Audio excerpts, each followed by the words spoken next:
मुख्यमंत्री साहेब भाई आज सकाळपासून तुम्ही मुंबई दौऱ्यावरती होतात, मात्र नागपूरमध्ये आलेल्या जे सोलार ब्लास्ट झाले त्यांच्या जे पीडित आहेत त्यांची भेट घेतलेली आहे, काय सांगा? आता पाहणी केली आपण या घटनास्थळी. हो, अतिशय मोठी घटना आणि दुर्दैवी घटना झालेली आहे.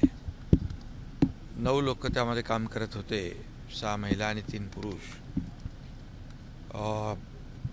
प्रचंड मोठा असा स्फोट झालेला आहे.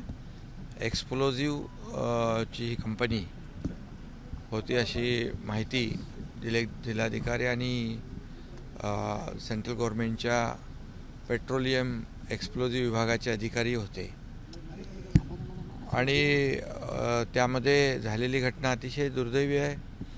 त्यांच्या नातेवाईकांना देखील मी भेटलो आणि आता त्याची चौकशी जी आहे ती 3-4 स्तरावर होईल. पेट्रोलियम एक्सप्लोजिव्ह, BDDS होईल आणि पोलिसांकडूनही होईल.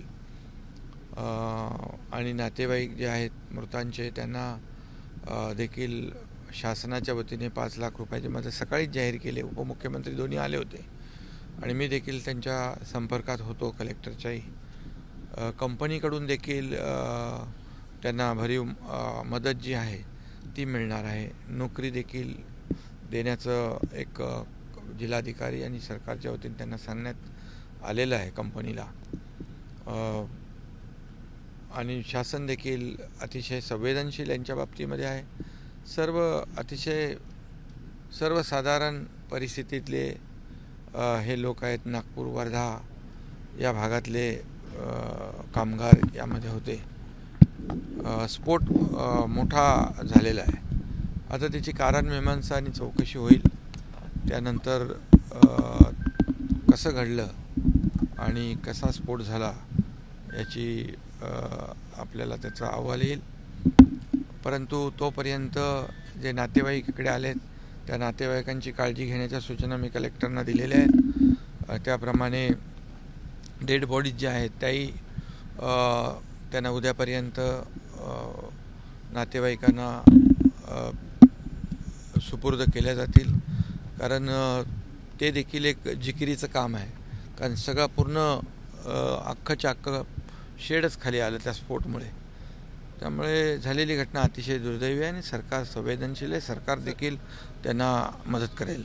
विरोधी पक्ष नेत्यांनी असे म्हटले की यामध्ये अद्याप गुन्हा दाखल झालेला नाही, गुन्हा दाखल झाला पाहिजे अशी त्यांनी मागणी केली आहे आणि कुठेतरी SOPचं पालन झालं नाही, त्यामुळे एवढा मोठा नाही. या सगळ्या बाबी चौकशी आणि ती समोर येतील आणि गुन्हा दाखल गुन्हा दाखल झाल्याशिवाय चौकशी कशी होणार. त्यामुळे गुन्हा दाखल झालेला आहे आणि तात्काळ त्याची चौकशी होईल. त्या 3-4 स्तरावर चौकशी होईल.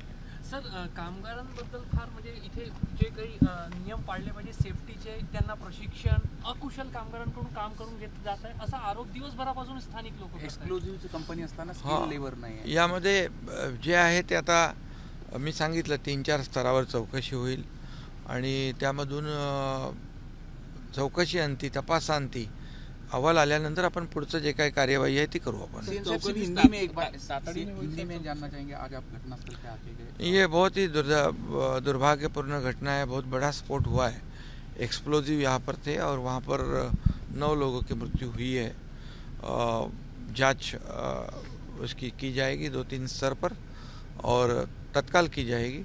और जो मृतक है उनके परिवार को भी शासन के माध्यम से सुबह ही दोनों भी डिप्टी चीफ मिनिस्टर यहाँ आए थे. 5 लाख रुपए की जो मदद है वो जाहिर की है. कंपनी को भी कहा है कि इनको आर्थिक मदद के साथ नौकरी दी जाए. अभी जो परिवार के साथ भी मैं बातचीत करके आया हूँ. एक बहुत ही मिडिल क्लास के लोग हैं, उनको जितनी भी मदद करे उतनी सरकार करेगी.